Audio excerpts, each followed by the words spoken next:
प्रवीण और मैं आप सबको स्वागत करता हूं मेरे YouTube चैनल मनी मैटर्स में। दोस्तों ये वीडियो में मैं आपको बताने जा रहा हूं क्रेडिट कार्ड की वो हर एक जानकारी जो आपको जाननी चाहिए अगर आप क्रेडिट कार्ड होल्डर हैं या फिर आप क्रेडिट कार्ड लेना चाहते हैं।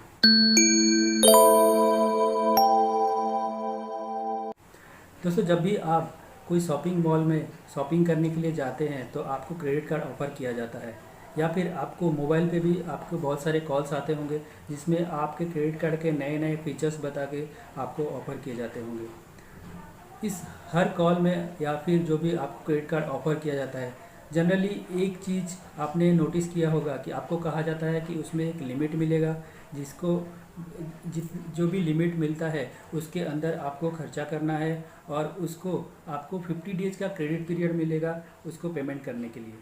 लेकिन दोस्तों क्या सच में आपको 50 डेज का क्रेडिट पीरियड मिलता है, ये हम देखेंगे। दोस्तों आप जब भी क्रेडिट कार्ड लेते हैं जो भी ट्रांजेक्शन्स करते हैं उसका एक बिल जनरेशन डेट रहता है, यानी कि जिस दिन आपका बिल जनरेट होता है, जैसे कि आपके मोबाइल में होता है या फिर जैसे कि आपका इलेक्ट्रिसिटी बिल में रहता है, वैसे एक bill generation date credit card में भी रहता है। तो जिस दिन आपका बिल जनरेशन डेट रहता है उसके अगले 20 दिन के बाद उसके पूरे भुगतान आपको करने पड़ते हैं।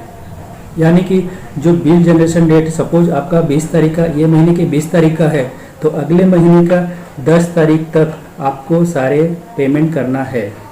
लेकिन अगर वो महीना 31 या 28 या 29 दिन रहता है तो उसी हिसाब से डेट भी चेंज होता है। तो दोस्तों जैसे मैंने बताया कि क्या ये 50 डेज का पीरियड आपको क्रेडिट पीरियड मिलता है? जी नहीं, आपको पूरे 50 दिन उसमें नहीं मिलते, आपको मिनिमम 20 डेज मिलते हैं और मैक्सिमम 50 डेज मिलते हैं। मिनिमम 20 डेज कैसे होता है ये हम जान लेते हैं।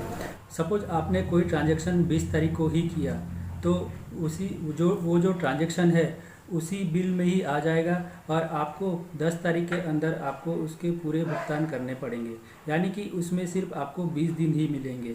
और अगर सपोज आपने कोई ट्रांजैक्शन 21 तारीख को किया तो उसमें आपको पूरे 50 दिन मिलेंगे, क्योंकि उसका जो बिल जनरेट होगा वो अगले महीने के 20 तारीख को होगा।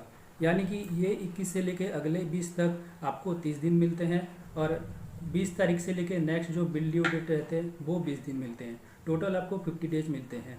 तो दोस्तों ऐसे होता है मिनिमम 20 डेज और मैक्सिमम 50 डेज। यानी कि कोई ट्रांजैक्शन अगर आप 15 को किए तो उसका बिल जनरेट 20 तारीख को होगा और आपको 10 तारीख को ही पेमेंट करना पड़ेगा।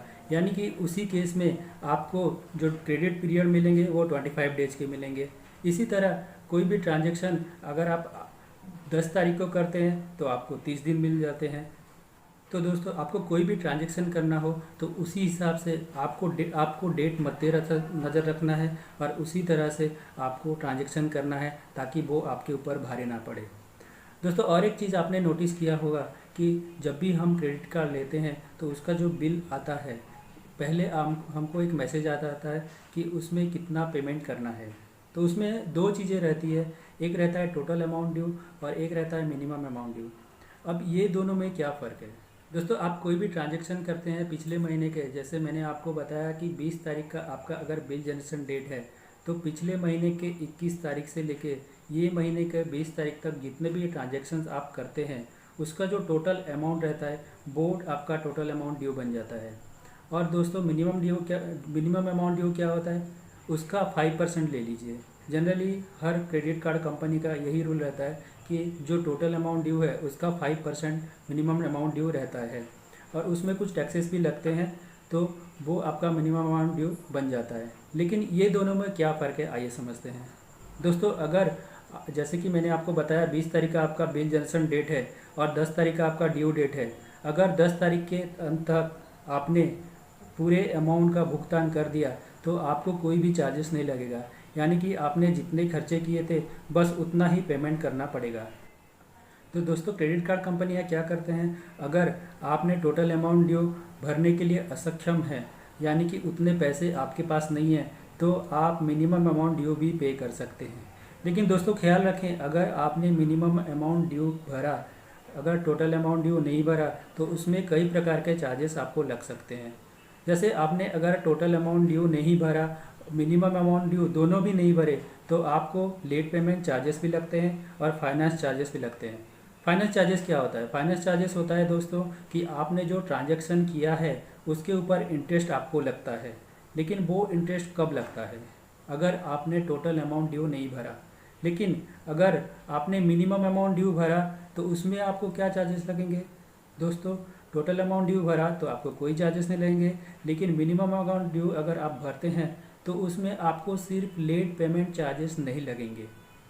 उस केस में आपको फाइनेंस चार्जेस लगेंगे। और फाइनेंस चार्जेस कब से लगेंगे दोस्तों? जब से आपने ट्रांजैक्शन किया है। सपोज जैसे मैंने आपको बताया कि 20 तारीख का आपका बिल ड्यू डेट है, तो कोई ट्रांजैक्शन अगर आपने 10 तारीख के उसी महीने के 10 तारीख से किया है तो 10 तारीख से लेके जब तक आप पेमेंट करेंगे तब तक आपको उसके ऊपर इंटरेस्ट लगाया जाएगा। और सपोज आपने कोई ट्रांजैक्शन अगर 5 तारीख को किया है तो 5 तारीख से लेके जब तक आप पेमेंट करेंगे तब तक आपको चार्जेस लगाया जाएगा। यानी कि मिनिमम अमाउंट ड्यू और टोटल अमाउंट ड्यू में यही फ़र्क रहता है कि टोटल अमाउंट ड्यू अगर पेमेंट करते हैं आप तो आपको कोई चार्जेस नहीं लगाया जाता है, लेकिन उसके बदले में अगर आप सिर्फ मिनिमम अमाउंट ड्यू पे करते हैं तो आपको उसमें लेट पेमेंट फ़ी नहीं लगता, लेकिन बाकी जो फाइनेंस चार्जेस है वो लगते हैं। इसके लिए दोस्तों ऐसा ना सोचें कि मेरे पास अगर पैसे नहीं हैं तो सिर्फ मैं मिनिमम अमाउंट ड्यू पे करके मेरे जो डेब्ट है उससे बच जाऊंगा। तो दोस्तों ये तो हो गया लेट पेमेंट फ़ी और फाइनेंस चार्जेस के बारे में। और एक चार्जेस होता है इसमें ओवर लिमिट चार्ज। दोस्तों ये क्या रहता है?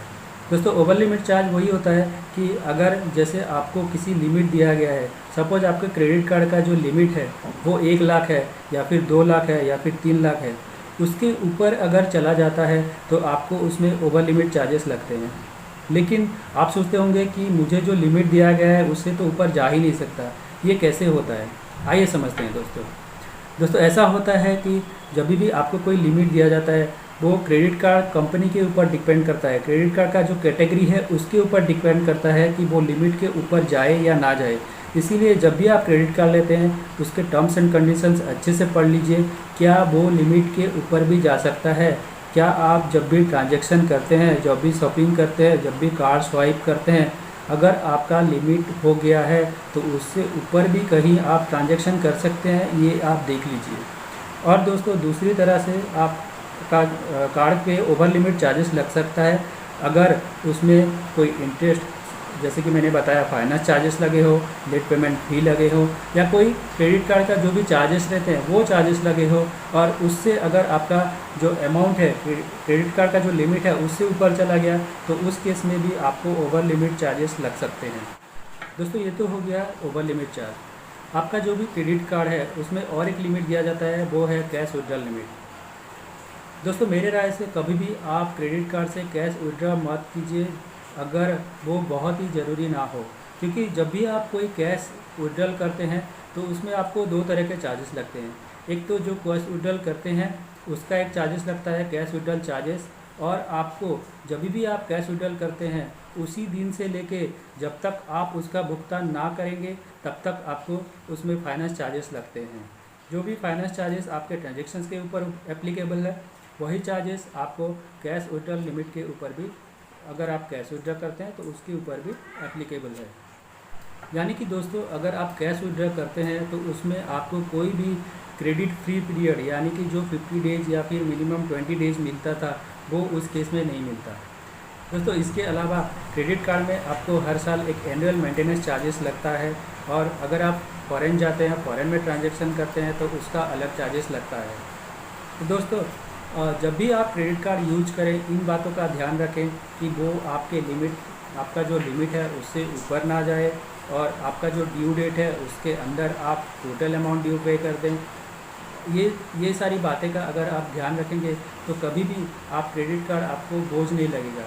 क्योंकि दोस्तों जनरली क्या होता है कि क्रेडिट कार्ड जब हम लेते हैं तब तो हमको बहुत अच्छा लगता है, बहुत खुशी महसूस होता है कि हम ले रहे हैं, उसको खर्चे करेंगे अपने हिसाब से, पेमेंट अभी देना नहीं पड़ेगा।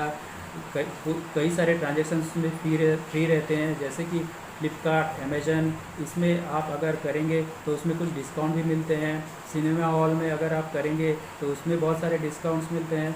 लेकिन जब क्रेडिट कार्ड लेते वक्त हम ये नहीं सोचते कि इसमें कितना हम लिमिट से खर्च कर सकते हैं। ये डेबिट कार्ड नहीं है कि जब भी हम हमारे पास पैसे हो तभी खर्चे करें, ये क्रेडिट कार्ड है। तो हाँ, कभी कभी हम क्या करते हैं कि हमारा लिमिट को बिना देखे हुए भी हम बहुत सारे खर्चे कर जाते हैं और हमारा बर्डन बढ़ते जाता है। इसके लिए दोस्तों आप ये सब बातों का ध्यान रखें और क्रेडिट कार्ड को सही तरह से यूज़ करें ताकि वो आपके ऊपर बर्डन ना बने। तो दोस्तों, क्रेडिट कार्ड के और कोई जानकारी अगर आपको चाहिए तो प्लीज़ कमेंट सेक्शन में कमेंट कीजिए। और इसके अलावा भी अगर कोई फाइनेंस रिलेटेड कोई भी आपको वीडियो चाहिए तो मुझे प्लीज़ कमेंट कीजिए। मैं आपके लिए ऐसे ही वीडियो लेके आते रहूँगा जो आपके लिए बहुत ही हेल्पफुल होगा। सो दोस्तों, आज के लिए इतना ही। और प्लीज़ अपने पैसे का ख्याल रखिएगा क्योंकि मनी मैटर्स।